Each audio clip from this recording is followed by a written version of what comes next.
السلام عليكم ورحمة الله. بسم الله الرحمن الرحيم. الحمد لله رب العالمين. إن الحمد لله تعالى نحمده ونستعينه ونستغفره ونعوذ بالله من شرور أنفسنا ومن سيئات أعمالنا. من يهده الله فلا مضل له ومن يضلل فلا هادي له. أشهد أن لا إله إلا الله وحده لا شريك له وأشهد أن محمدا عبده ورسوله. اللهم صل على محمد وعلى آل محمد كما صليت على إبراهيم وعلى آل إبراهيم إنك حميد مجيد. اللهم بارك على محمد وعلى آل محمد كما باركت على إبراهيم وعلى آل إبراهيم إنك حميد مجيد. ورضي اللهم عن الخلفاء الراشدين والصحابة أجمعين ومن تبعهم بإحسان إلى يوم الدين. أما بعد. Les louanges, les remerciements, les éloges appartiennent à Allah seul. Le premier qui n'a pas de début, le dernier qui n'a pas de fin. L'apparent, le dominant sur toute chose, le subtil, le bien informé. Le parfait dans son essence, dans ses noms et attributs et dans tous ses actes qui oscillent d'une part entre sa bonté, sa générosité et d'autre part sa justice qui elle est basée sur son omniscience et sa sagesse. Nous le louons donc, nous revenons vers lui repentant, nous lui demandons protection contre les conséquences de nos péchés et les tendances de l'âme. Celui qui Allah guide, nul ne saura l'égarer. Celui qui est privé de sa guidée, nul ne saura lui montrer le droit chemin. J'atteste qu'il est le seul digne d'adoration. J'atteste de la véracité, de l'exemplarité, de la prophétie de Mohammed ibn Abdillah, qu'Allah bénisse ce prophète, sa famille, ses compagnons et tous ceux qui les auront suivis dans le droit chemin et nous fasse l'honneur d'en faire partie. Ensuite donc, bienvenue dans ce jardin du paradis, comme le disait le prophète sallallahu alayhi wa sallam, les cercles dans lesquels on évoque Allah subhanahu wa ta'ala. Et chante pureté d'Allah, tout ce qui est dans les cieux et tout ce qui est sur la terre, même si nous ne comprenons pas leur chant. C'est ce qu'on a entendu hier soir, entre autres, dans le Tarawih, dans la sourate 17 à l'Isra, et verset 44. Simplement, nous ne comprenons pas. Donc, celui qui participe à un cercle, ou tout seul, se met à méditer sur la création des cieux et de la terre, ou qui échange sur les bienfaits d'Allah qui sont innombrables, rentrent en fait en concert avec tout l'univers, le peu que nous connaissons, donc de l'univers, pour s'associer à louer Allah subhanahu wa ta'ala, le seul digne des louanges. Celui qui, malgré les apparences, ne fait que le meilleur. En effet, nous avons vu qu'il a choisi des hommes, et je pense aux différents prophètes et messagers qu'Allah les bénisse, pour réaliser ce qu'il aime, à savoir rapprocher ses serviteurs, leur faire miséricorde. Mais ceci peut passer par des épreuves dont nous avons évoqué ces dernières nuits, celle qui a été vécue par un des meilleurs des hommes, Yusuf alayhi salam. Il lui a consacré toute une sourate, et le Cheikh Saadi disait, en effet, il a probablement raison, qu'on n'a presque pas besoin d'explications pour comprendre cette sourate, tellement Allah a donné des détails. On était arrivé hier soir, et au fait qu'il a fait l'objet, parce qu'Allah l'a éprouvé par la beauté, ce que l'on oublie souvent. On pense que je suis éprouvé parce que je me suis blessé, je suis éprouvé parce que j'ai divorcé, je suis éprouvé parce que je n'ai pas de quoi manger, je suis éprouvé parce que... Alors qu'en réalité, tout est preuve. Allah subhanahu wa ta'ala, vous le savez, dit dans le verset 2 de la sourate Al-Mulk, الذي خلق الموت والحياة ليبلوكم أيكم أحسن عملا وهو العزيز الغفور. Celui qui a créé la mort et la vie pour vous mettre à l'épreuve, pour distinguer ceux qui font les meilleures des œuvres. Et c'est lui qui pardonne, Al-Ghafour. Et donc ce Seigneur, subhanahu wa ta'ala, a voulu créer les contraires. Et lui seul est unique, subhanahu wa ta'ala. Il a voulu créer les contraires. Et nous pensons, nous, que ce qui nous arrive et qui ne nous plaît pas, que l'on n'apprécie pas ou qu'on ne comprend pas, c'est ça les épreuves. Alors qu'en réalité, tout est épreuve. Tout est épreuve. Être éloquent, c'est une épreuve. Être bègue, c'est pareil. Être grand, c'est une épreuve. Être fort, c'en est une autre. Être faible, et nous sommes tous faibles. Être petit de taille, être un homme, être une femme, tout est épreuve, en réalité. Être intelligent, comme on l'appelle, c'est pas forcément le QI qui est le plus important. Celui qui ne sait pas pourquoi il est créé, celui qui ne sait pas où il va, celui qui ne sait même pas pourquoi il existe, qu'il ait un QI de 100 et quelques, cela ne change rien du tout. Parce qu'Allah l'a averti de son séjour éternel qu'Allah nous en préserve dans les bas-fonds de l'enfer. Et donc tout est épreuve et les gens les plus éprouvés, comme l'a dit le prophète Mohammed sallallahu alayhi wa sallam, les gens les plus éprouvés sont les prophètes. Et ensuite, les gens qui sont de plus en plus proches d'eux, au travers donc de la pureté de leur cœur, qui sont les plus proches d'Allah subhanahu wa ta'ala, ce sont ensuite les plus éprouvés. En effet, Yusuf alayhi salatu salam est passé bien qu'il soit innocent. Mais l'innocence ne veut pas dire qu'il y a une trace d'injustice quelque part. Chaque fois que Satan t'amènera il te traverse l'esprit qu'il y a une injustice de la part d'Allah, bien sûr, l'injustice existe. C'est la raison pour laquelle Allah subhanahu wa ta'ala les tranchera au jour du jugement dernier. Et celui qui a fait le bien du poids d'un atome le verra, celui qui a fait le mal du poids d'un atome le verra. Cependant, l'injustice ne vient pas d'Allah. Quand j'ai dit c'est lui qui crée tout. Mais l'injustice est le fait de donner, de prendre plutôt le droit de quelqu'un d'autre. Et Allah a donné des droits à tout un chacun. À tout un chacun. Ça peut être le sujet, ça peut être le roi, ça peut être la femme, ça peut être l'homme, ça peut être l'enfant, ça peut être un animal. Et comme on l'a dit, il y a une femme, l'a dit le prophète sallallahu alayhi wa sallam, j'ai visité l'enfer, j'ai vu une femme qui est en enfer parce qu'elle a séquestré la chatte. Elle ne lui a pas donné donc la possibilité d'aller chercher de quoi vivre. Et pour cela, elle est partie en enfer. Allah s'est interdit l'injustice. Il est le juste par essence, par excellence.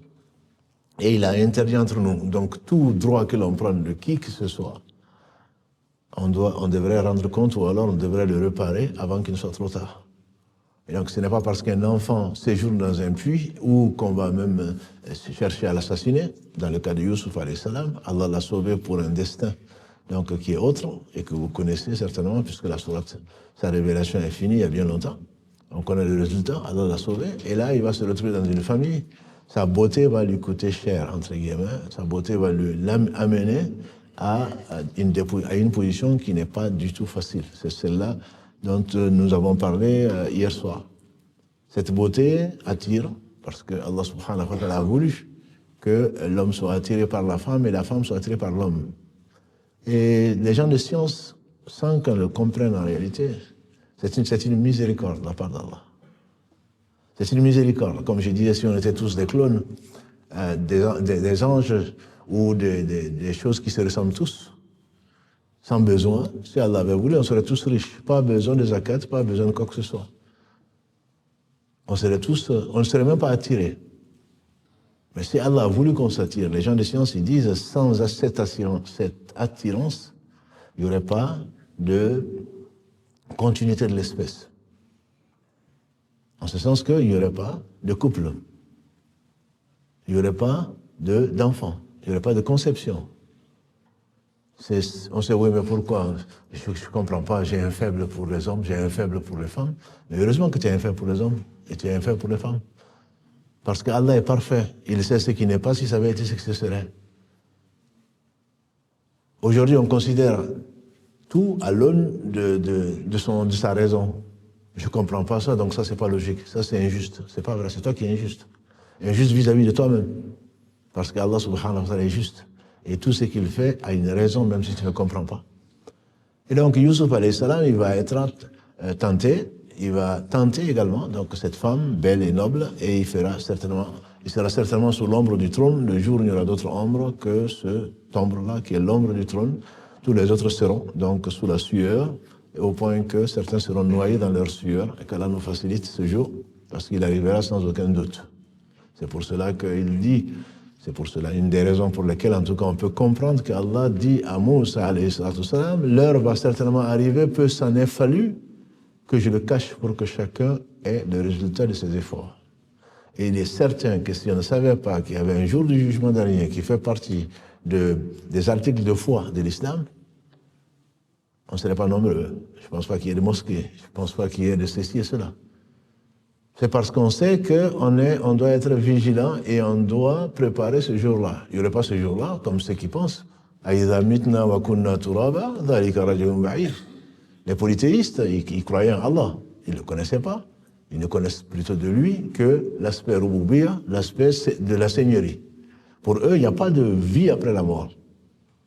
Et donc, on se permet des injustices, on se permet de passer son temps à faire des choses qui servent à rien ou à agresser les gens, à prendre le droit des gens. Mais quand tu sais que demain, tout ce que tu feras de bien, tu le verras, tout ce que tu feras de mal, tu le verras, si vraiment tu es convaincu, il est sûr que ton comportement il change. Et donc, Allah subhanahu wa ta'ala nous en avertit. Il nous en a avertis.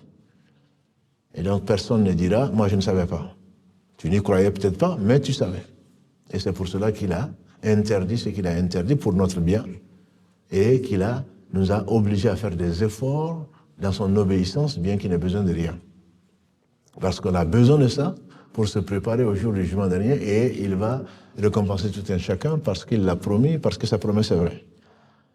Donc Youssouf alayhi salam, Allah l'a innocenté. Par qui? Par quelqu'un de la famille de la femme qu'il a agressée. C'est, comme disait le professeur sallam, si on donnait à chacun ce qu'il revendiquait, il y aurait trop d'injustice. Elle prétend, elle se précipite, c'est elle qui attire, c'est elle qui lui court derrière, et ensuite, pour sauver, entre guillemets, son honneur, puisqu'elle n'en a pas eu, en agissant comme ça, elle va accuser Youssouf. En plus, non seulement elle va le poursuivre, elle va l'agresser, en plus, elle va l'accuser d'agresseur. Et Allah l'a innocenté. Ça peut prendre du temps. Ce n'est pas la justice de ce bas monde-là qui va peut-être t'innocenter. Mais si tu es innocent, tu dois accepter cette innocence, et il n'y a aucun doute que Allah va te rendre l'honneur qui a été blessé ou qui a été touché dans ce bas monde ou dans l'au-delà, à moins que Allah te fasse miséricorde et que les personnes reviennent et te demandent pardon, ou que Allah rétablisse donc ton honneur d'une façon ou d'une autre. Il va donc être innocenté aux yeux de l'Aziz, qui est le mari donc de cette femme noble qu'il a agressée. Mais néanmoins, il invite donc également cette femme, son mari l'invite à se repentir. On est passé assez rapidement sur la cause seconde que Allah a voulu, qu'il a créée pour que Youssouf alayhi salam échappe à ça. Nous avons dit que même un prophète est tenté. Heureusement, si on n'est pas tenté, on n'a pas de mérite. Allah subhanahu wa ta'ala, quand cette femme s'est proposée, s'est offerte à lui, il dit, qu'est-ce qu'il dit? Ma'adallah. Ma'adallah. Je cherche protection auprès d'Allah. Je cherche protection auprès d'Allah parce que c'est auprès de lui qu'on cherche protection. C'est un signe de connaissance d'Allah subhanahu wa ta'ala, c'est un signe de connaissance de soi-même. Les savants disent que celui qui connaît Allah, il se connaît. Celui qui se connaît, il connaît Allah. Tu sais que tu n'as pas de puissance, tu n'as pas de force. D'où le hawqala que vous connaissez, c'est que les savants, ils résument la hawla wa la quwwata illa billah, ils appellent ça le hawqala. Quand tu sais que tu ne peux rien, que tu n'es rien, que le besoin d'Allah est total, et que tu ne peux pas passer d'Allah, ni de son soutien, ni de quoi que ce soit, pas le temps d'un clin d'œil, et je vous assure que c'est vrai. Tu ne peux pas te passer d'Allah le temps d'un clin d'œil. Tu n'existes pas sans Allah. Tu ne peux rien faire sans Allah. Le réflexe, c'est quoi? C'est pas, on entend non, mais moi je me connais. Je prends Allah témoin que tu ne te connais pas. Si tu te connaissais, tu n'aurais pas dit que tu te connais. Si tu te connais, c'est parce qu'Allah t'a dit qui tu étais. Le réflexe, c'est quoi? C'est la foi qui va t'amener et qui t'a amené à croire à Allah, tu vas demander protection à Allah. Avec sa protection, rien sur la terre ni dans les cieux ne peut te toucher. Sans sa protection, tu es perdu. Sans sa protection, tu es perdu. Ma'adallah. Je demande protection auprès d'Allah par rapport à ce que tu me proposes.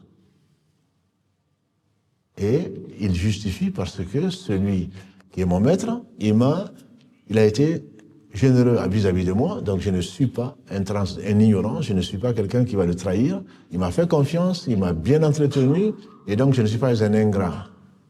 Et ça, c'est la première leçon, ou la première remarque par rapport donc à ce qui s'est passé, c'est le refuge vers Allah. Allah dit dans la sourate A'raf, versets 200 et 201, ceux qui, quand Satan les enjolive quelque chose ou les touche, ils se rappellent Allah et les voilà perspicaces ou les voilà clairvoyants, mauvais rôle. Celui qui se rappelle Allah, c'est la raison peut-être pour laquelle les meilleurs d'entre nous, ce sont ceux qui se rappellent le plus Allah. Au moment où la chose arrive, si tu te rappelles Allah, et voilà que Satan il s'en va. Et Allah dit, puisqu'il est le seul à savoir ce qui n'est pas, si ça avait été, ce que ce serait. J'aime beaucoup cette expression, Allah sait tout, dans les cieux comme sur la terre. Il sait le présent, le futur, le passé, mais il sait même ce qui s'il n'était pas, c'est que ce serait arrivé. Allah dit que cette femme l'a désiré, il a désiré Youssouf, alayhi salam. Et Youssouf l'aurait désiré, on ne peut pas dire qu'il l'a désiré. L'aurait désiré s'il n'avait pas vu une preuve au Burhan. Il n'avait pas vu une preuve, une certitude de son Seigneur. La chose n'a pas été, il ne l'a pas désiré parce que Allah lui a manifesté sa miséricorde au travers de ce qu'il a manifesté. Sur cela, il y a beaucoup d'Israéliates dont nous avons souvent parlé. Il y a beaucoup de récits. Allah seul sait ce qui s'est passé. Certains disent que quand la femme s'est présentée dans une position pour l'attirer, une image se serait imposée à Youssouf, à savoir, il a vu son père en image. Allahu Alam. Je ne connais pas de preuve. D'autres disent, vous pouvez le trouver dans le tafsir d'Ibn Kathir, qui se base sur ce qui a été écrit par les anciens. D'autres disent que non, c'est en fait, quand il était dans cette position, il a vu des versets. Je ne connais pas de preuve non plus dessus. Mais ce qui est certain, c'est que Allah s'est interposé entre son envie qui allait naître et Allah a voulu que ça n'existe pas parce que c'est comme il le dit, Wallahu khalaqakum wa ma ta'malun, c'est Allah qui vous crée et c'est que vous faites. Pour que tu désires, pour que tu ailles vers quelqu'un, pour que tu sortes, pour que tu fuis, pour que tu fasses quoi que ce soit, c'est ta volonté propre, ton libre arbitre, mais c'est Allah qui le crée. Donc si Allah annule ce désir, il ne va pas se manifester. Ce n'est pas ta force, c'est Allah qui le fait. Allah est venu à son secours parce qu'il a demandé protection auprès d'Allah subhanahu wa ta'ala. Ma'adallah, ça n'a l'air de rien, c'est un mot, mais il est puissant. Je demande protection auprès d'Allah. Et quand tu demandes protection, c'est auprès d'Allah subhanahu wa ta'ala, ça fait partie de l'adoration. On ne doit pas demander protection contre ceux qu'Allah seul peut protéger. On peut demander protection, bien sûr, à quelqu'un, refuge, mais parce qu'il est capable de le faire. Mais s'il ne s'agit pas de là, s'il se retrouve seul avec une femme, tu vas demander protection à qui? À un djinn, à un shaitan, à ton père qui est triste parce que tu as disparu, à qui d'autre? Qui peut te venir en secours? Et donc ce rappel fait que Allah a mis ce qu'il a mis et l'avis probablement le plus correct ou le plus pertinent, c'est que Allahu Alam. C'est Allah qui sait ce qu'Allah ne l'a pas précisé, on n'a pas besoin, nous, de spéculer. Mais c'est certain que c'est le fruit de la foi.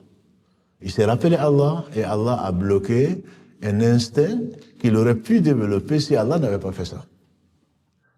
Et quand on connaît Allah, très certainement, on cherche refuge. Rappelez-vous, le meilleur des hommes, le plus pieux d'entre nous, qui disait « Ya muqallib al-qulub, thabbit qalbi ala dinik » Ne prétends pas, non, moi je me connais, je suis un croyant, moi. Moi, elle peut être nue devant moi que ça ne me dit rien. Ouais, c'est une prétention. C'est une prétention. Tu n'as pas à développer parce que tu mens. Tu ne sais pas. C'est Allah qui sait. Et donc, le fait que Allah ait bloqué d'une façon ou d'une autre cette envie, c'est ce qui lui a permis de fuir. Plutôt que d'aller vers elle, d'accepter ce qu'elle propose, plutôt de fuir le péché. Et c'est ce qu'Allah ordonne dans la sourate 51, Dhariyat, verset 50, Fafirru ilallah. Fuyez vers Allah.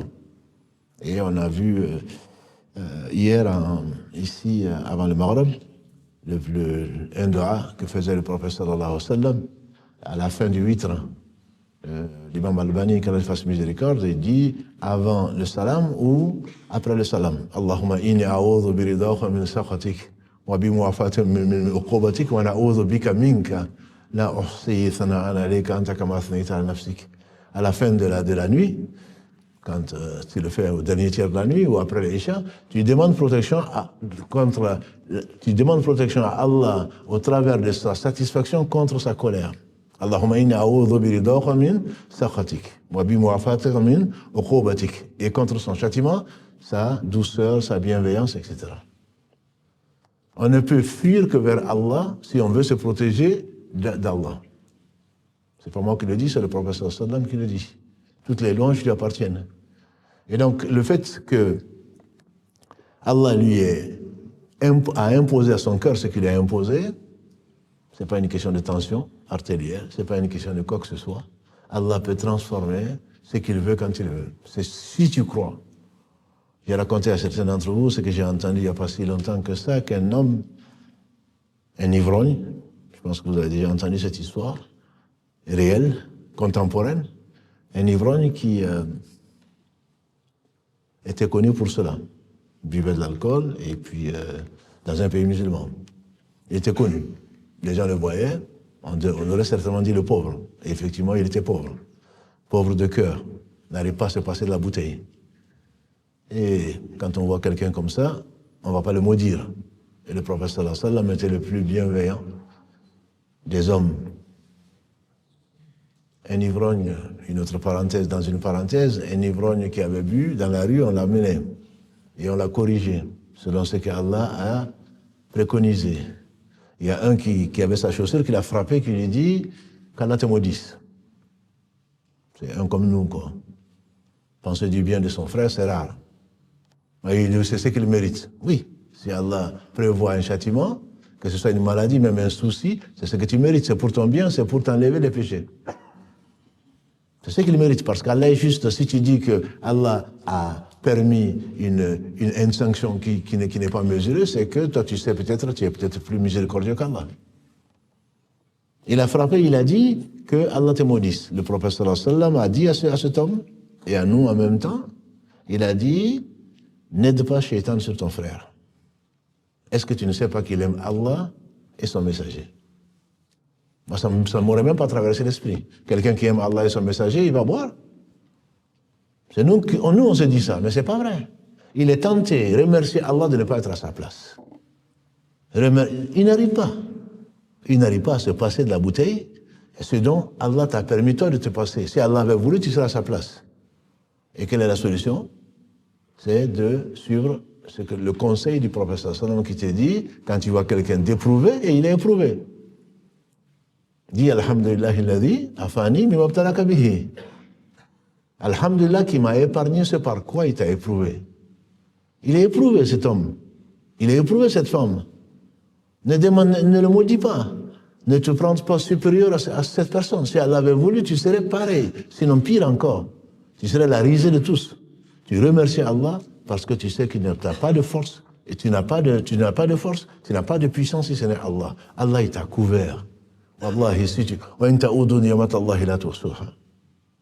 Allah dit dans la sourate Ibrahim, si tu te mets à compter les bienfaits d'Allah, tu ne saurais jamais les dénombrer. Jamais.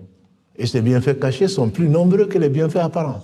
Qui ici pense que, alhamdulillah, il est là parce qu'Allah l'a voulu? Tous, vous pensez, bien entendu. Mais Allah nous a couverts au point qu'on pense les uns du bien les uns des autres. Quand tu vois ton frère, je l'espère en tout cas, même si Shaitan te vient pour te faire passer du mal de ton frère, alhamdulillah, tu dis non, tu n'as pas le droit. Qui es-tu? Est-ce que je suis dans son cœur? Peut-être qu'il est meilleur. Peut-être qu'il est meilleur que moi.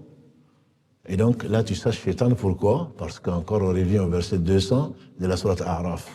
Quand Shaitan te frôle, tu te rappelles Allah et tu deviens clairvoyant. Qui es-tu pour juger ce qui est dans son cœur? Tu n'as pas le droit. Ses apparences, oui. Ce qu'il fait n'est pas correct. Mais tu pries pour ton frère.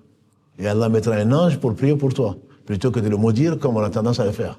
Et de se prendre pour ce qu'on n'est pas, ça c'est de l'orgueil. On en a déjà parlé et vous le savez. Et donc, ça c'est cet homme pour que Allah subhanahu wa ta'ala nous rappelle ses bienfaits sur nous, une partie de ses bienfaits. On va revenir à l'ivrogne contemporain. C'était pas du temps du prophète sallallahu alayhi wa sallam. Il était tenté par la bouteille. Et il est sorti, il faisait froid. Et il a vu un petit chien, un chiot, qui grelottait, qui était mort de froid. Bien qu'il soit ivrogne, il n'y a pas de hasard, Allah a mis ce chiot sur sa route. Il avait un cœur, malgré cela. Peut-être qu'il aimait Allah et son messager, Allahu A'lam, je ne sais pas. Il prend ce chiot, il l'amène chez lui, bien qu'il était sous le coup de l'ivresse. Il était compatissant. Il avait de la compassion c'est un animal. Hein.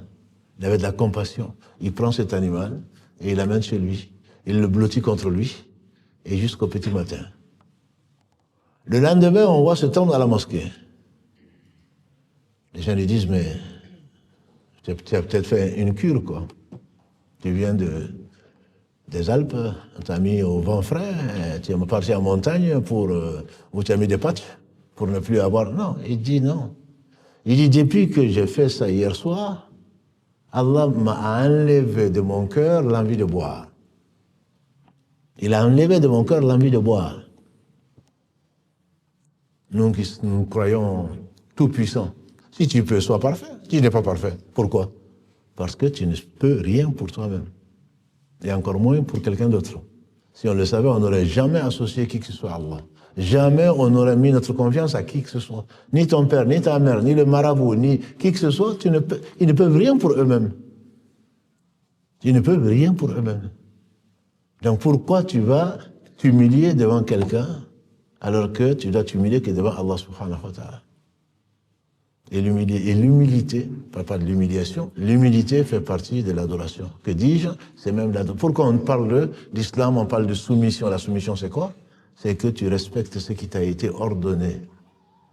Et là, on va aller te dire d'aller chercher un chat noir pour le tuer, tu vas aller le faire. Tu vas aller prendre la vie d'un animal parce que tu veux arriver à jouer au TFC ou ailleurs. Parce qu'il va dire, si tu fais ça, tu vas voir, tu vas marquer beaucoup de buts, tu vas avoir ton papier, tu vas voir ceci. Quelle preuve il a? Qu'est-ce qu'il peut faire? S'il pouvait faire ça, il ne serait pas assis sur sa natte, en train de faire en train de chercher des clients. Il n'a qu'à le faire pour lui-même. Il n'aura pas besoin d'attendre matin, midi et soir pour arnaquer les gens. Et cette même histoire, qui est véridique cette fois-ci, sans aucun doute, le prophète sallam a dit, il y a une prostituée qui était dans le désert, Allah l'a éprouvée. Je vous assure, tout est épreuve. Ce ne sont pas, comme Allah le dit dans la sourate Al-Hajj, verset 46, ce ne sont pas les yeux qui sont aveugles, c'est le cœur qui est dans la poitrine. Elle est dans le désert, il n'y a pas d'eau, elle meurt de soif. Allah subhanahu wa ta'ala la dirige vers un endroit où il y a un puits. J'imagine qu'elle était contente. Elle descend dans le puits et boit l'eau qu'il y a. Il n'y avait pas de robinet, bien sûr. Il n'y avait pas de seau non plus. Elle descend. À la force de ses bras, elle descend. Elle remonte à l'éprouve. Par quoi? Par une chienne dont la langue traînait par terre. Elle peut se dire, ben, écoute, t'as qu'à faire comme moi. Elle se dit, cette chienne doit être dans la même position que moi tout à l'heure. Elle est en train de mourir de soif. Comme elle ne peut pas descendre toute seule, elle descend, elle décide de descendre. Parce que malgré qu'elle était prostituée, elle croyait quand même à Allah. Je ne dis pas qu'il faut admettre, accepter cette attitude ou ce comportement. C'est pas ce que je dis. Elle descend à la force de ses bras, avec une chaussure, dans ce qui est dans le hadith, entre les dents. Elle descend et prend de l'eau. Elle remplit sa chaussure d'eau. Elle remonte à la force de ses bras. Et va donner à boire à cette chienne. Elle redescend tant que la chienne n'était pas désaltérée. Et quand la chienne était désaltérée, après ses allers-retours, elle est partie. À cause de ça, Allah lui a pardonné ses péchés. Allah lui a pardonné ses péchés. C'est lui qui détient tout. Comment est-ce qu'une prostituée, entre guillemets, tu te dis celle-là, mais elle meurt, elle va en enfer. Heureusement que l'enfer ne t'appartient pas. Hein?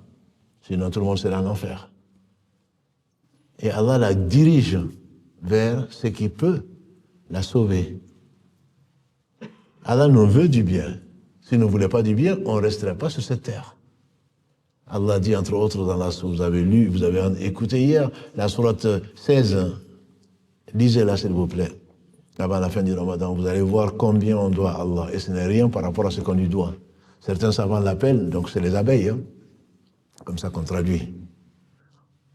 An-Nahl. Je ne parle même pas du miel au goût exquis et qui contient un médicament. Je ne parle même pas de ça. Il faut lire cette sourate. Certains savants l'appellent la sourate des bienfaits ou des délices. Allah se justifie, Allah te rappelle comme qu'il est le seul digne d'adoration et qu'il faut l'adorer, qu'il faut le remercier. Il te montre une partie de ses bienfaits apparents. Allah dit dans la sourate 16, verset 61, il le dit presque le même verset 45 de la sourate 35 qui te dit, si Allah s'en prenait aux gens, pour ce qu'ils ont fait, il n'aurait pas laissé sur la terre un seul être vivant. Toi, tu dis, non, moi je ne fais pas de péché, moi. Entre le paradis et moi, il n'y a que la mort. Non, tu ne sais pas ce que tu fais.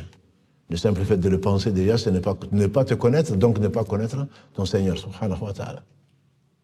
Allah a protégé Youssouf, alayhi salam, et il protège également tous ceux qui ont la foi. Il leur permet que la foi s'interpose, et c'est ça la taqwa. C'est pourquoi nous jeûnons, c'est quoi? La'allakum tattaqoun, afin que vous atteigniez la piété. Et cette piété, c'est quoi? À l'unanimité des savants, c'est la taqwa, disent les savants. En arabe, ça veut dire un bouclier que tu mets entre toi et la colère d'Allah. Tu te promènes, toi, si on dit voilà un pieux, c'est quoi? Il voit ce qu'Allah a interdit, il baisse les yeux. On l'attire vers le haram, il refuse. Même si on lui promet monts et merveilles, tu te dis, mon Seigneur m'a proposé mieux. Qu'Allah les bénisse. On n'en fait peut-être pas partie, mais on ne désespère pas, parce que l'homme ira avec les gens qu'il aime. On dit qu'Othman bin Affan, qu'Allah l'agrée, quand c'est l'un des riches, on sait qu'il va aller au paradis, puisque le prophète sallam lui a annoncé la bonne nouvelle. Abu Bakr est au paradis, Omar est au paradis, Othman est au paradis, jusqu'à la fin. On dit que quand, alhamdulillah, Allah l'a éprouvé par l'argent, et je peux vous dire, on peut être content aujourd'hui, demain, ce ne sera pas le cas, dans l'au-delà. Tu ne vas pas bouger d'un pas sans rendre compte de comment tu as eu ton argent, comment tu l'as dépensé. Quand ils ont été à Médine, il a fait la première hijra pour aller en Abyssinie. Il est revenu, il a fait à nouveau la hijra pour aller en Abyssinie. Et ensuite, il est parti donc à Médine. Et il était riche, alhamdulillah. Allah seul est le riche. Et il avait sa caravane qui venait du Cham. Et voilà. Donc les gens ont entendu la caravane de Othman est arrivée. Et on va aller négocier pour avoir les nouveaux habits. Voilà. Et on lui a proposé, bien sûr, on t'achète tout ça à ceci. Il a dit non, quelqu'un m'a proposé mieux. Ils ont doublé la mise. C'est 100 000 euros, tu crois que c'est plus cher? Ça ne vaut pas le coup. Mais 200 000. Pourquoi? Parce qu'ensuite ils vont spéculer, ils vont vendre ça à 500 000. Il a dit quelqu'un m'a proposé mieux. Je me dit, mais qui lui a proposé mieux? On lui a proposé ce qu'on lui a proposé, mais il a toujours dit quelqu'un m'a proposé mieux. Et on lui dit, mais qui t'a proposé mieux? On lui fait dire qu'Allah subhanahu wa ta'ala m'a proposé que la bonne action, il va la récompenser de 10 à 700 fois. Est-ce que vous êtes capable de m'acheter la caravane à 10 fois plus que le prix que vous... Ah non, c'est pas possible. Il dit, ben, mon Seigneur m'a proposé ça. Et on dit que cette caravane, il a amené au marché que chacun se serve. Il a donné à Allah. Il a donné à Allah. Je vous dis, pour qu'un riche rentre au paradis, c'est pas moi qui le dis. Le prophète, il faut qu'il fasse ça. Ce geste, il donne à droite, il donne à gauche, il donne devant. Qui en est capable? Il faut que le cœur soit riche. Il faut que la richesse soit dans tes mains et pas dans ton cœur. Et nous, c'est l'inverse. Tu n'arrives même pas à dormir. Parce que ton cœur est possédé, tu es en prison, sans le savoir. C'est l'argent qui t'emprisonne. Ou c'est ta passion qui t'emprisonne. Alors que l'islam est venu pour te libérer. Qu'est-ce que c'est que ce bas monde, ce qu'il contient, disait le prophète sallallahu alayhi wa sallam. Il est passé un jour meilleur d'après Jabir ibn Abdillah qu'Allah l'agrée. Il dit que le prophète sallallahu alayhi wa sallam est arrivé au marché. Il a vu un chevreau mort, avec des oreilles coupées. Il s'est arrêté. Je n'étais pas là, mais j'y crois. Il a dit, qui veut acheter ce chevreau mort à 1 dinar? Ils ont dit à Rasulullah sallallahu alayhi wa sallam. Même s'il était vivant, on n'aurait pas acheté. Petit chevreau, à mauvaise allure, en plus il a les oreilles coupées. Il a dit, ce chevreau, même s'il était vivant, il dit, ce bas monde ne représente pas par rapport à l'au-delà, pas plus que ce chevreau qui est mort, aux oreilles coupées. On se demande, la science, peut-être qu'Allah bénisse Ibn Mas'ud, on lui fait dire, c'est un hadith qui est authentique. On lui fait dire à ses enfants, aux épigones de la deuxième génération, vous connaissez beaucoup de choses sur l'islam, vous connaissez beaucoup de hadiths. Et je ne sais pas s'il y a M. Google ici dans la salle, mais on connaît beaucoup, probablement beaucoup plus de choses que beaucoup de compagnons du prophète sallam sur l'islam. Il dit, mais la différence entre vous et nous, c'est que nous, on croit à l'au-delà. Ce n'est pas la quantité, c'est la qualité. Quand tu crois à l'au-delà, la certitude, si Allah te donne la certitude, qu'est-ce que tu vas faire de ceux derrière quoi les gens courent? Mon Seigneur m'a proposé beaucoup mieux. La place du fou et de l'un d'entre vous, a dit le prophète sallallahu alayhi wa sallam, ou des martyrs qui étaient décédés, la place d'un tel, mais le hadith est beaucoup plus général, la place du fou et de l'un d'entre vous est meilleure que tout ce que, au paradis, est meilleure que tout ce que la terre contient. Les 2 rakats du Fajr sont meilleurs que tout ce sur quoi se lève le soleil. Est-ce qu'on croit ou qu'est-ce qu'on fait? Qu'est-ce qu'on fait? Est-ce qu'on croit ou on ne croit pas? Ouais, peut-être que... Mais ils ont dit, hein. Ils ont dit. Le Cheikh Ouzaymin, à cette même place, il n'était pas ici à Toulouse. On a étudié un dimanche, il n'y a pas si longtemps que ça, son livre qui s'appelle Description de la prière du prophète sallallahu alayhi wa sallam. Je vous le recommande, même si vous vous dites du rite maliki, peu importe. Hein. Il suit le rite Hanbali ou l'école Hanbali, mais vous savez, 80%, peut-être 90% des règles de fiqh sont les mêmes. Il y a des différences entre les savants, mais bref. Il dit que on est tous sujets au waswas, tous sujets au manque de concentration dans la prière. Et quelqu'un est venu se plaindre au prophète sallallahu alayhi wa sallam. Il lui dit, Ya Rasulallah sallallahu alayhi wa sallam, je suis perturbé dans la prière. Il a dit, oui, je sais qui te perturbe. C'est Khandhab. C'est un shaitan qui s'appelle Khandhab. Il a dit, quand il vient te perturber, quand tu viens te perturber, tu craches 3 fois à gauche. Il n'a pas dit, il faut cracher à la mosquée. Hein. Et sur ton voisin. C'est pas ce qu'il a dit. Ça, c'est pas ce qu'on a dit souvent. Tu es en train de prier, seul, j'espère, sur ta natte ou dehors, pas sur la moquette. Et puis tu es perturbé, tu n'arrives pas à te concentrer, tu fais il dit il va partir. Celui qui rapporte ce hadith, il dit j'ai fait ça, et il est parti. Le Cheikh Ouzaymin, il fait une remarque que je trouve vraiment excellente, qu'Allah lui fasse miséricorde. Il n'a pas dit j'ai essayé, ça marchait. J'ai fait et ça marchait. C'est-à-dire j'ai obéi au prophète sallallahu alayhi wa sallam et ce qu'il dit est vrai et ça marchait. Quant à nous, on va dire, écoute, je vais essayer, on verra bien si ça marche ou pas. Même si tu n'oses pas le dire, en réalité, est-ce que vraiment en faisant ce que Allah t'a dit de faire, ce que le prophète sallallahu alayhi wa sallam t'a dit de faire, est-ce que vraiment tu es sûr que si tu le fais, ça va marcher? J'en doute. Vraiment, j'en doute. C'est une des différences entre eux et nous. Eux, ils craignaient Allah. Eux, ils le connaissaient. Quant à nous, parmi vous, alhamdoulilah, je pense du bien de vous, je pense qu'il y a des pieux, mais je crains que notre piété soit bien loin de ce qui est requis pour aller au paradis. Qu'Allah nous fasse miséricorde. Bref, revenons à Youssouf alayhi salam. Youssouf alayhi salam, qu'est-ce qui va se passer? C'était en Égypte. Les femmes d'Égypte ou de Misr ont appris la scène. Il n'y avait pas de réseaux sociaux, mais c'était presque pareil. Le téléphone arabe, il est bien connu, même chez les non-arabes. Les femmes de la ville ont appris qu'elle a essayé de séduire son valet, entre guillemets, son serviteur, la femme d'Aziz. Entre nous, on a déjà parlé hier et avant-hier des conséquences de la jalousie. Pourquoi elle? Tu ne sais pas ce qui s'est passé, tu ne sais pas ce qu'il y a dans les journaux, tu ne sais pas ceci, tu ne sais pas cela. Et donc la nouvelle s'est répandue comme une poudre, que finalement, elle a fait ce qu'elle a fait, qu'elle a essayé de séduire cet homme. Et donc on se moquait d'elle et on la méprisait, ce qui est malheureusement courant. Il y a verset 10 de la sourate 49, Ya ayyuhalladhina amanu, la yaskhuru qawmun min qawm. Asa an yakunu khayran minhum, wa la nisa'un min nisa'. Asa an yakunna khayran minhun. Allah dit aux vous les croyants qu'un peuple ne se moque pas d'un autre peuple. Il se peut que ceux qui sont moqués soient meilleurs que ceux qui sont moqués soient meilleurs que ceux qui se moquent. Et que les femmes ne se moquent pas d'autres femmes. Il se peut que celles qui sont moquées soient meilleures que celles qui se moquent. Et ce ne sont pas les seuls. On va voir le reste. Donc voilà, la nouvelle s'est répandue.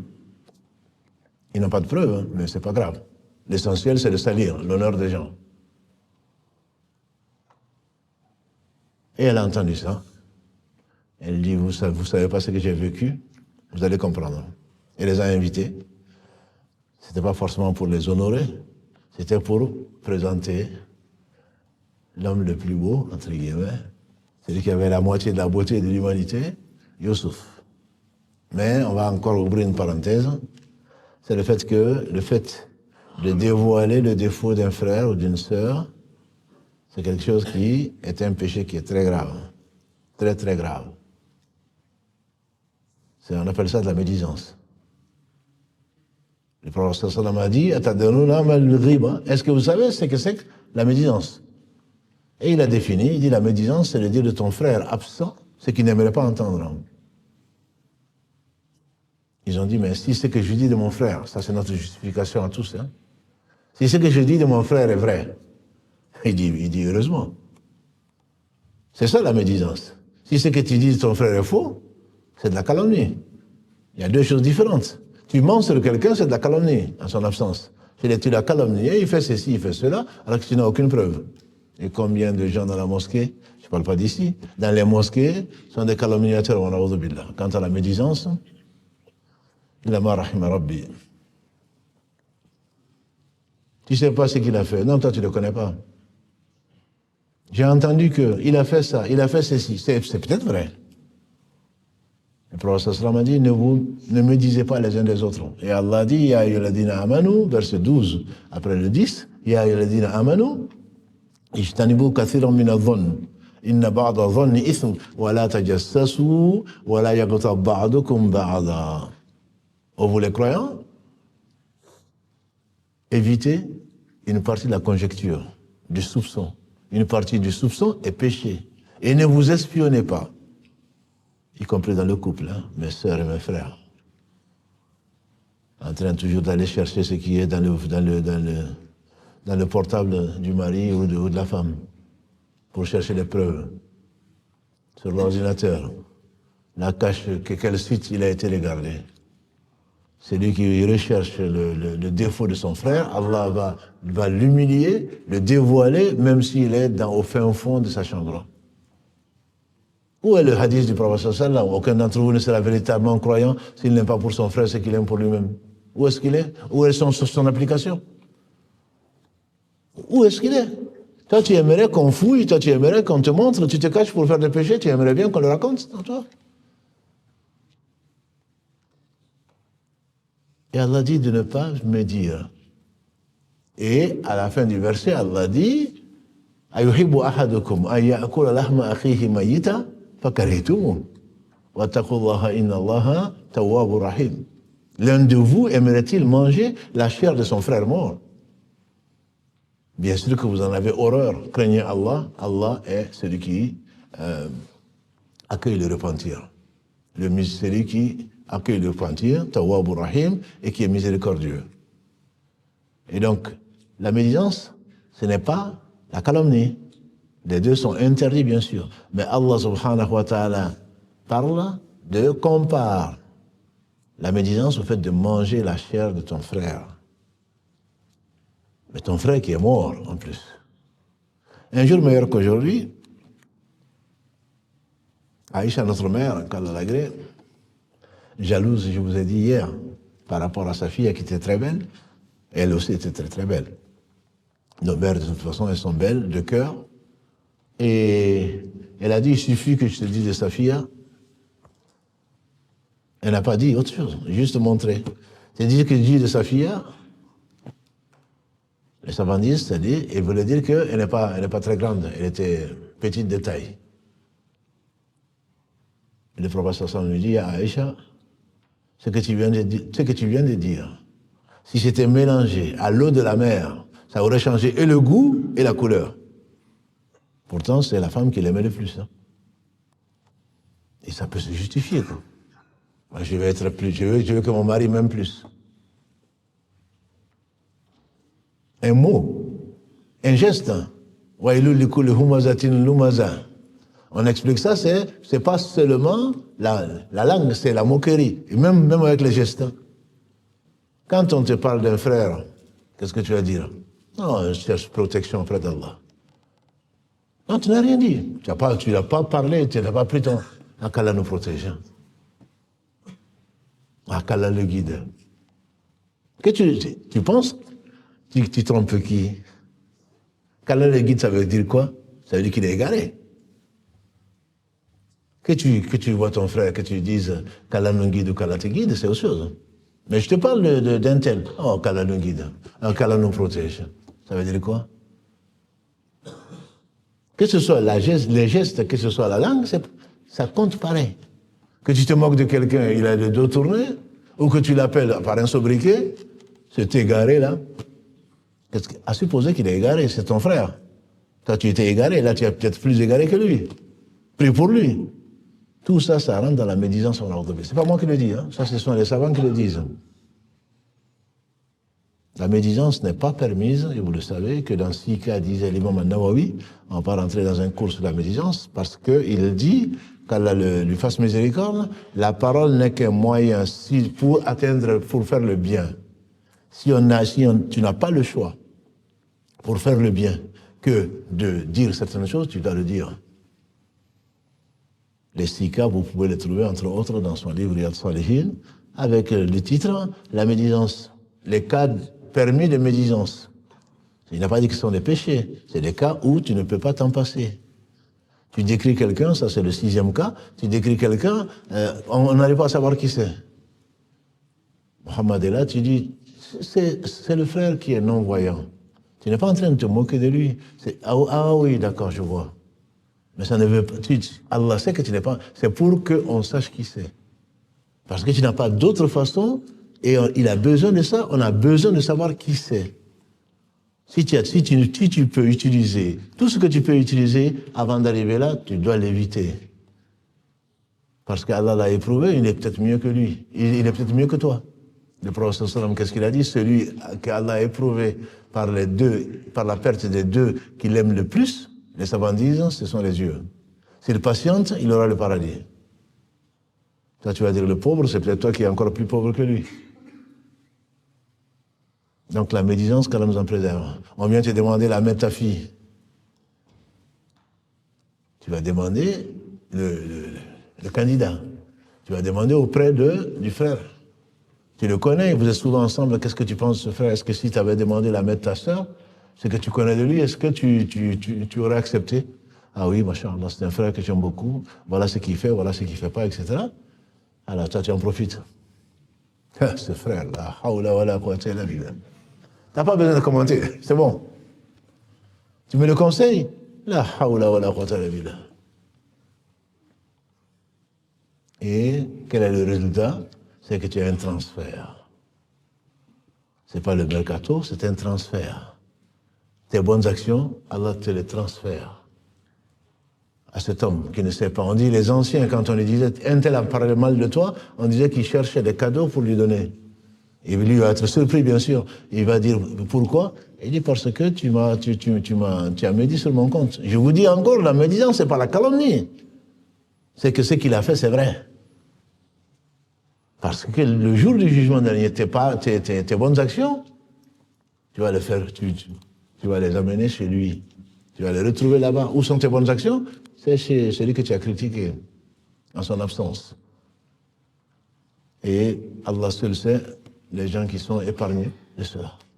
Et comment réparer? Ça, c'est pas facile. À partir du hadith du prophète sallam qui dit que celui qui a pris de son frère, son bien ou son honneur, qui a entaché son honneur, qu'il le paye. Sinon, demain, ses bonnes actions lui seront transférées. La plupart des écoles, la plupart des savants disent qu'il faut aller le voir pour lui dire, écoute, j'ai mal parlé de toi en ton absence.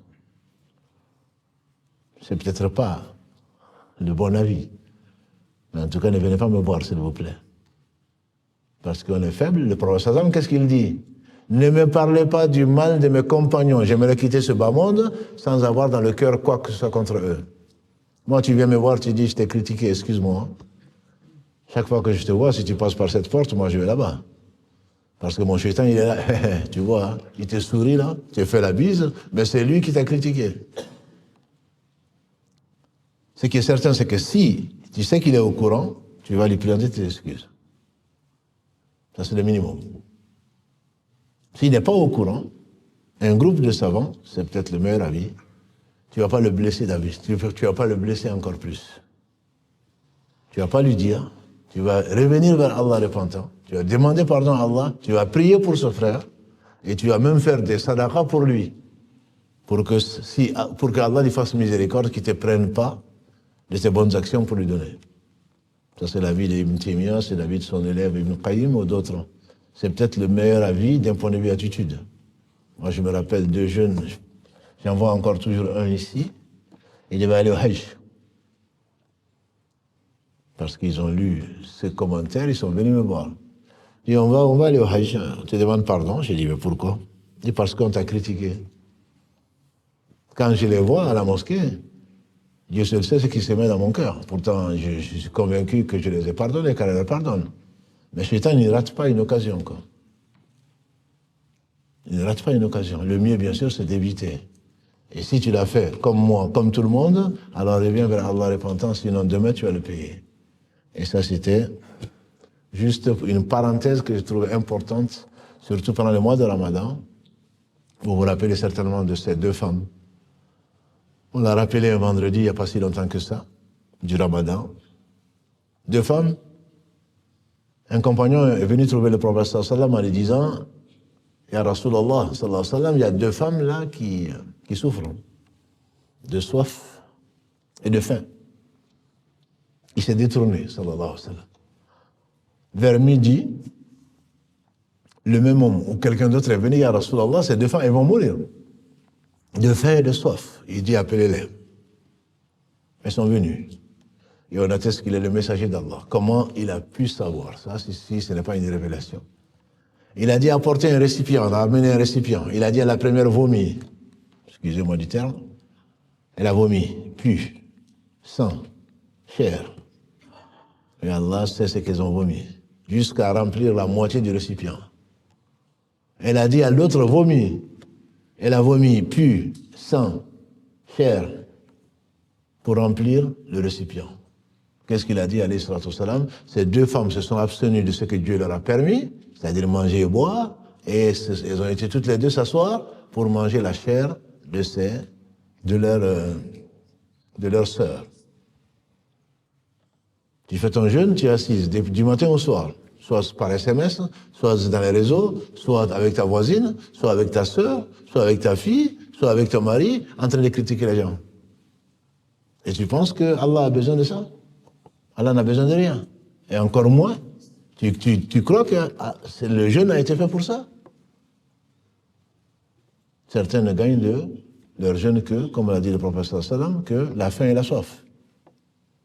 Que la faim et la soif. Si tu savais le pu et les saletés que tu es en train d'accumuler dans ton ventre, mieux vaut pour toi, mieux vaut que tu manges.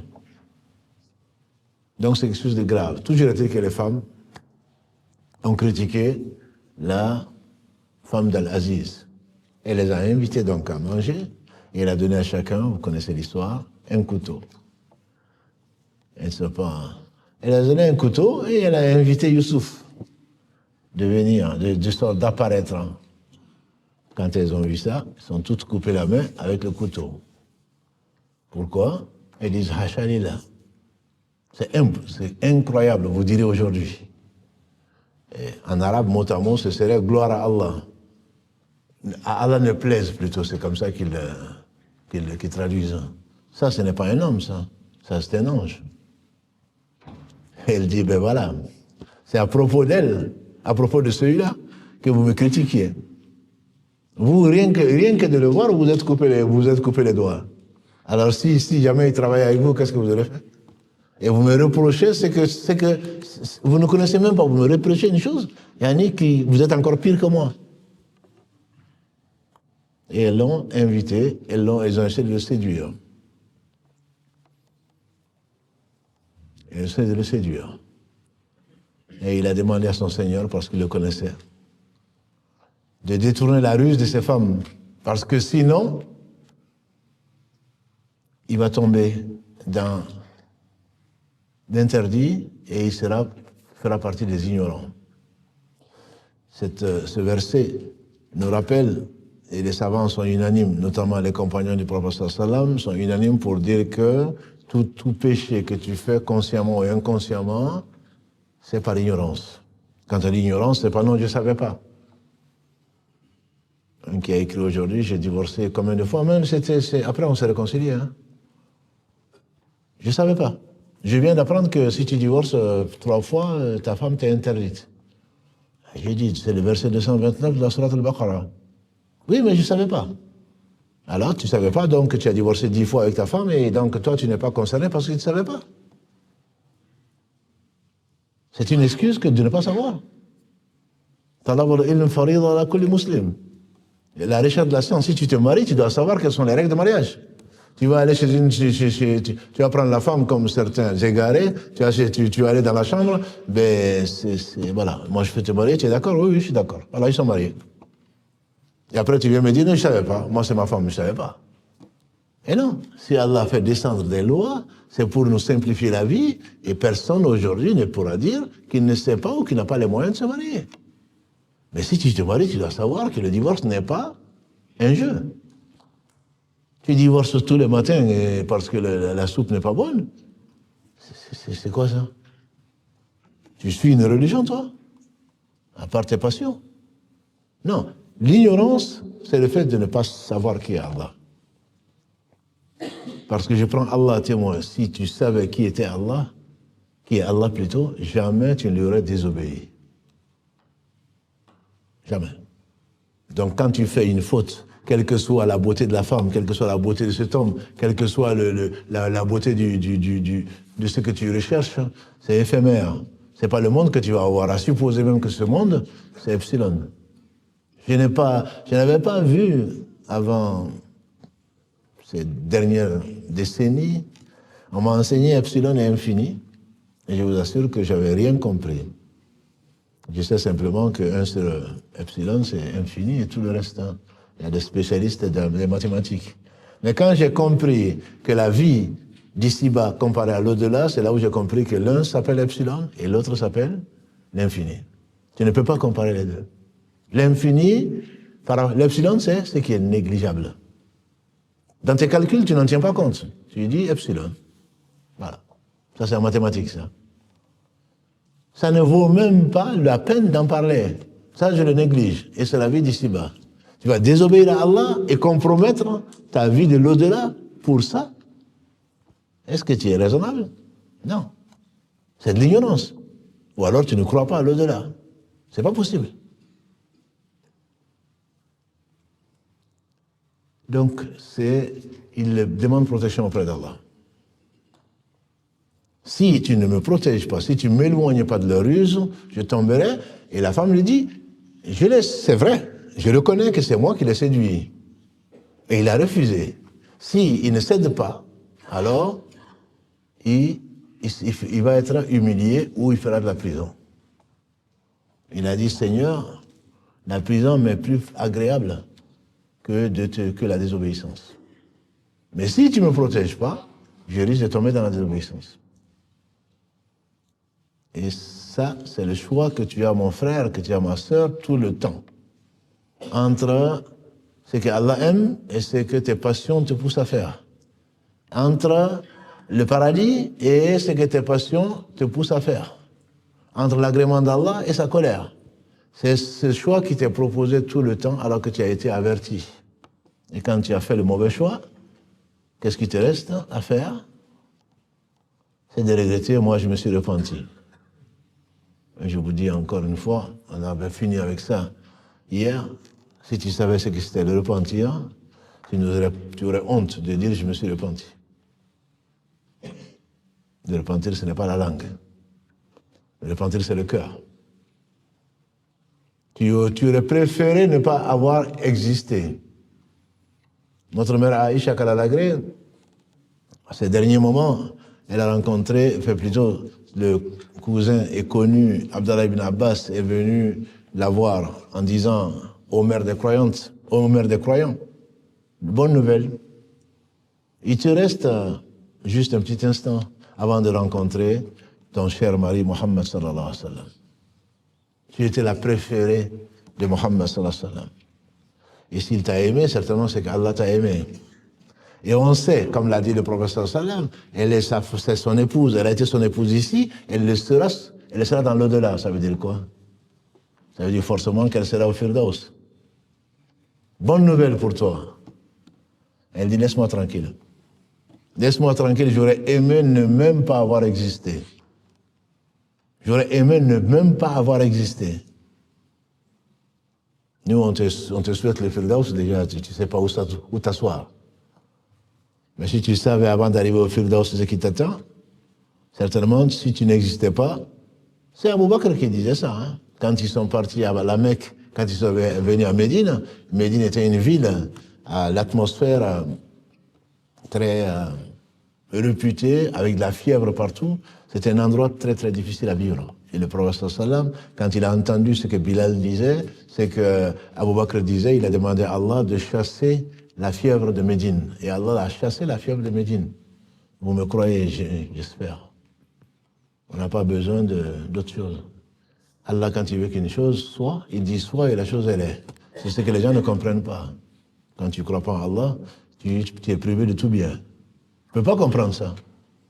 Quand Allah veut dire ça, un jour meilleur qu'aujourd'hui, il est monté, un bédouin est venu, il est monté sur le mimbar, un bédouin est venu le voir en disant, Ya Rasulallah, il n'y a pas d'eau, c'est la sécheresse, nos animaux sont en train de mourir. Demande à Allah qu'il nous envoie de la pluie.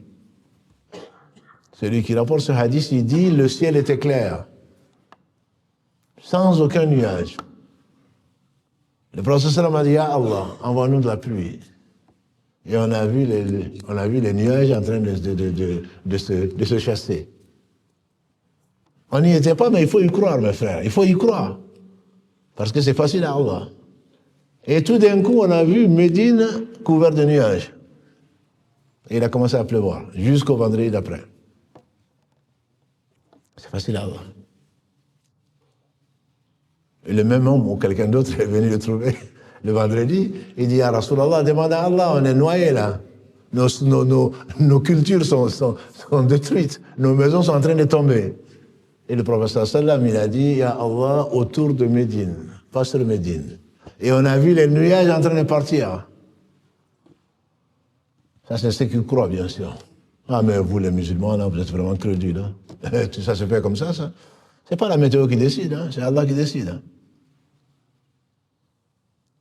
C'est Allah qui décide.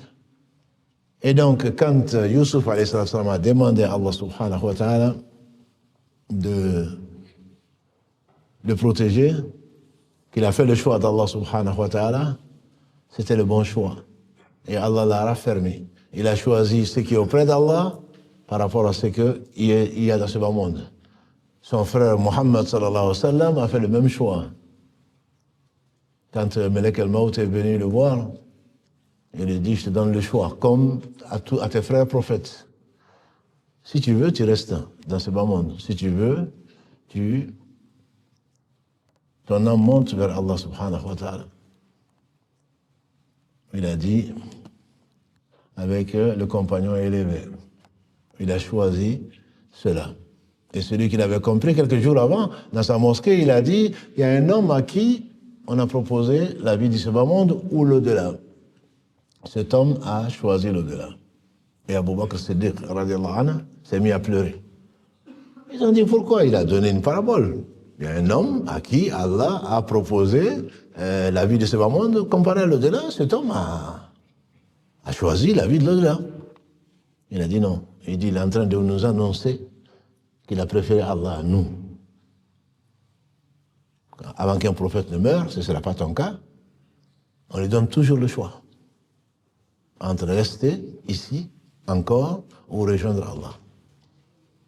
Et bien sûr, ils ont tous fait le choix de ce qui est auprès d'Allah subhanahu wa ta'ala, y compris Moussa. Vous connaissez l'histoire, qui a giflé l'ange de la mort et qui lui a crevé l'œil. Ah ouais, vous croyez à ça? Oui, j'y crois. L'ange de la mort est venu lui trouver, donne maintenant ce qu'Allah t'a confié. Il a giflé. C'est comme ça qu'on sait que les anges ont des yeux. Il est devenu borgne. Il est monté chez Allah. Il a dit, Allah, tu m'as envoyé, c'est un de tes serviteurs, il ne va pas mourir. Allah lui dit, repars. Il lui a réparé l'œil, il lui a donné un œil, il était donc bien voyant, et il a dit, repars chez le serviteur, dis-lui, Moussa, mets ta main sur... propose-lui de mettre sa main sur une vache. Tous les poils que sa main va couvrir, il va vivre autant il va vivre autant. On imagine qu'il y a beaucoup de poils sur la main, autant qu'il veut, comme une centaine d'années. Et Moussa, alhamdulillah, alayhi salam, il lui a dit à l'ange de la mort, et après? Et l'ange de la mort dit, après tu vas mourir. Il a dit alors, reprends mon âme maintenant. C'est comme ça qu'il a été convaincu, puisque quel que soit, vis autant que tu veux, tu vas mourir. Puisqu'il faut mourir de toute façon. Même Nuh, alayhi salam, il est resté avec son peuple 950 années, on le sait, il est quand même mort. Donc c'est pour cela qu'il faut profiter de cette vie pour vivre longtemps, mais longtemps avec les bonnes œuvres, c'est pas avec la vie. Le meilleur d'entre nous, a dit le prophète sallam, d'après Abu Bakr, radiallahu ta'ala, le meilleur d'entre nous, c'est celui qui vit le plus longtemps en faisant les bonnes œuvres. Le pire, c'est celui qui vit longtemps dans ses péchés, avec de mauvaises œuvres. Mourir, on va tous mourir, alhamdulillah. Mais avant de mourir, il ne faut pas rater une seconde, si c'est possible, sans investir dans le durable. Ça ne veut pas dire qu'il faut scanner les QR codes pour l'investissement durable de la mosquée pour donner 20 € par mois. Mais l'investissement durable, c'est vraiment ce que tu avances pour toi dans l'au-delà. Qui, a dit le prophète sallam, préfère l'argent de ses héritiers par rapport à son argent? Ils ont dit personne. Tout le monde préfère son argent par rapport à l'argent des héritiers. Il a dit l'argent de ton argent, c'est ce que tu as dépensé. L'argent des héritiers, c'est ce que tu as laissé derrière toi. Tout ce que tu n'as pas fait aujourd'hui, tu ne pourras pas le faire. Ce que tu n'as pas fait ce soir, mais ça va te manquer demain. Et c'est la raison pour laquelle vous êtes là, qu'Allah bénisse votre temps, et bénisse et accepte ce que vous avez fait, puisqu'il n'a besoin de rien, subhanahu wa ta'ala, et qu'il nous accorde sa miséricorde, qui est la seule façon de rentrer au paradis, qu'il bénisse abondamment le meilleur des hommes, Muhammad ibn Abdillah, par qui nous sommes aujourd'hui rassemblés, grâce à Allah subhanahu wa ta'ala, qui nous a enseigné tout le bien, qui nous a montré tout le mal, et personne n'aura d'excuses. Donc les femmes de Misr ont poussé Youssouf, il a choisi Allah. Et malgré cela, ils ont quand même été injustes et ils l'ont mis en prison. Pourquoi? Parce que les hommes, ils aiment bien la bonne réputation. Comment est-ce que s'ils ne mettent pas en prison, ça veut dire que la femme de l'Aziz, c'est elle qui a tort. Et pour couvrir son péché, ils ont mis Youssouf alayhi salam en prison, injustement. Et on verra le reste, Inch'Allah, demain. C'est que toi tu vois comme injuste, les actes des gens sont injustes, mais Allah est juste. Il va passer par cette prison pour aller là où Allah subhanahu wa ta'ala lui a destiné. Et tu te poses la question, et c'est pas normal, c'est un innocent, et les avocats, et ils l'ont condamné, et machin, oui. Là, il n'a même pas été jugé, on l'a mis directement en prison. Mais derrière cet ordre d'Allah, derrière cette décision, derrière ce destin, il y a un très grand bien, et vous ne vous en doutez pas. Subhanakallahumma wa bihamdika, ashhadu an la ilaha illa anta, astaghfiruka wa atubu ilayk, subhana rabbika rabbil izzati amma yasifun, wa salamun ala al-mursalin, walhamdulillahi rabbil alamin, wa assalamu alaykum wa rahmatullahi wa barakatuh.